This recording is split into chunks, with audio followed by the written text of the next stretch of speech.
the last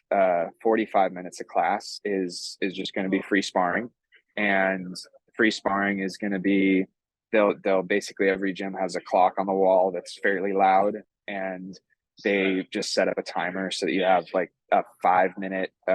work period, a 5 minute round, or a 6 minute round, or maybe even like an 8 or 10 minute round, and followed by like a minute or two of rest in between.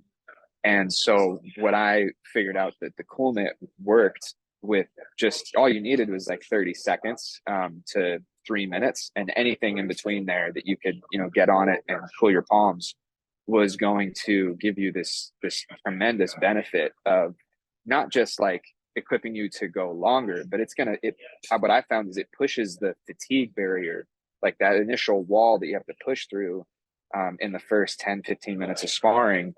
It's like it gets pushed even further. So if you have a really, really tough opponent, like in the first round, and you're feeling winded, it's like, okay, you go get a drink of water for a minute, and then you do your next round, and you're already like, it's the rest of the practice is going to be a struggle. It's like,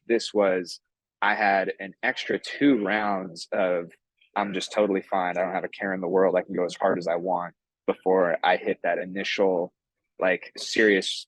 resistance in my cardiovascular capacity. And then, but then even afterwards, it's like the workout, I was still able to push harder in the rounds that I had left. But I did find that I was able to bring myself, with a much higher intensity to each subsequent round that I went into than I was able to do without the CoolMitt. And so that makes a huge difference, because so much of your skill progression in jiu-jitsu has to do with your cardiovascular capacity. Like, how long can you move efficiently is going to determine how much technique you can actually use, and the amount of technique that you're using is going to determine, how quickly do you learn, how fast do you get better. Everyone who does jiu-jitsu would tell you it's going to be easier to learn with better cardio, and the CoolMitt is the perfect product for helping you get that.